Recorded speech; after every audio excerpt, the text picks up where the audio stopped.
The Adventure of Tom Sawyer by Mark Twain Longman Simplified English Series Read by Kotchakorn Seehanam Chapter 5 The Color Outlaws The harder Tom tried to fashion his mind on his book, the more his idea wandered.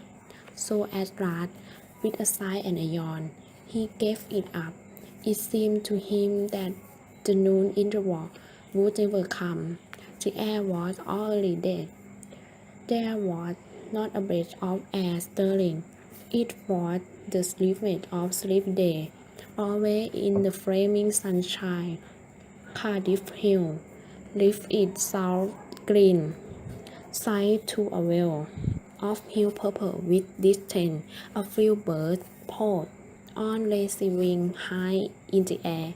No other living things were visible except some cow, and they was asleep. Tom urged Ed to be free or to have something of interest to do to pass the weary time. At last the morning vision Ed and Tom flew to Becky Thatcher. They sat together with an exercise book before them, and Tom gave Becky the pencil and held her hand in his, guiding it. And so created another surprising house. Tom was in heaven. Do you like rats? He said. No, I hate him. Well, I do. Two live once, but I mean that once. To swing around your head with a piece of string. No, I don't care for less mud. What I like is chewing gum. Oh, I wish I had some now. Do you? I have got some. We will share it. So Becky handed Tom his chair and they sat, chewing heavily. Have you ever been through a circle? Asked Tom. Yes, and my father going to take me again sometime if I'm good. I have been to a circus 3 or 4 times. Lots of things. I'm going to be a lion-tamer when I grow up. Oh, are you?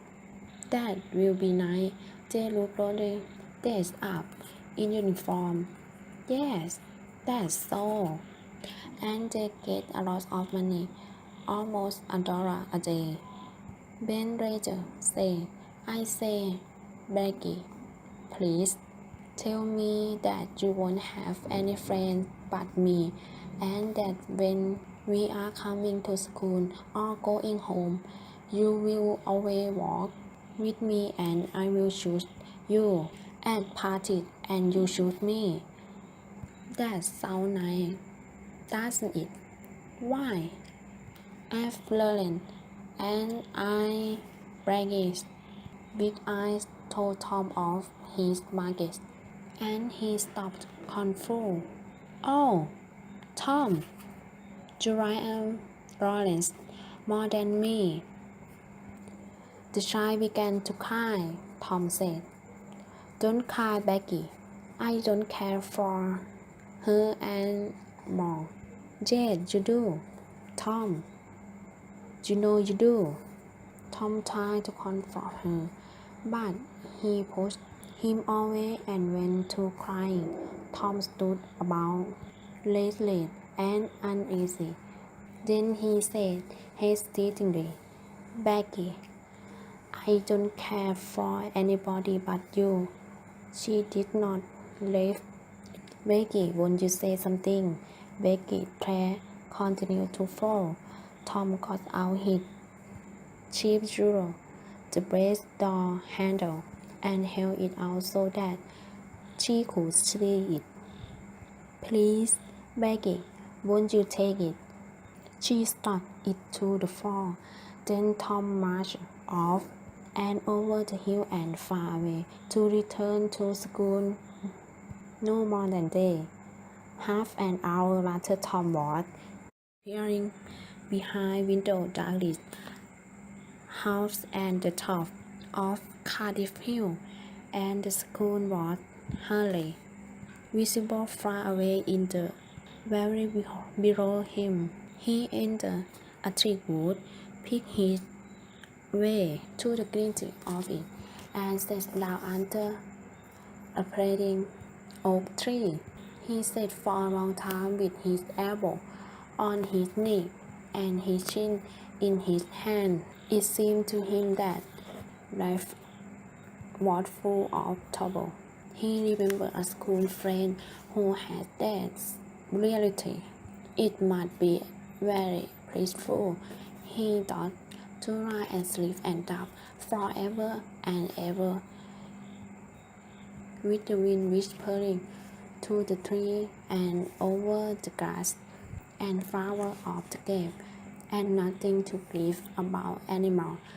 If he only had a good Sunday school record, he might be willing to go now to his girl. He had been very nice to her and had been treated like a dog.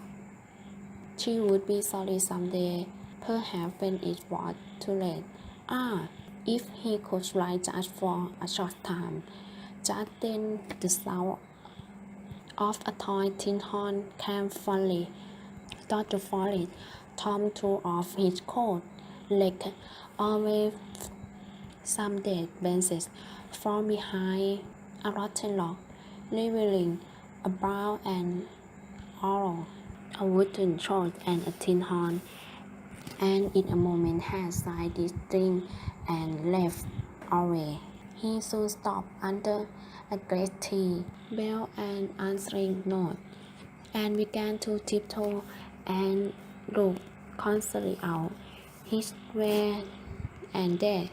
He said softly to an imaginary company, "Keep still, my Mary May. Keep hidden till able."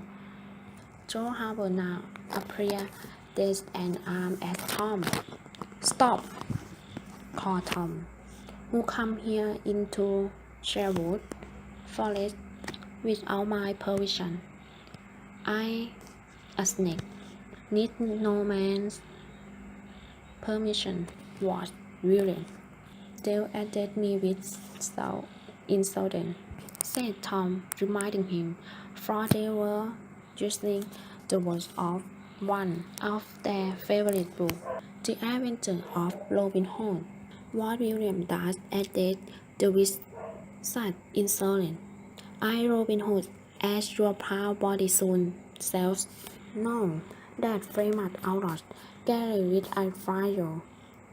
That yourself, they do their sword, Fred ill under, foot to foot, with sword caught, and began a stand careful fight.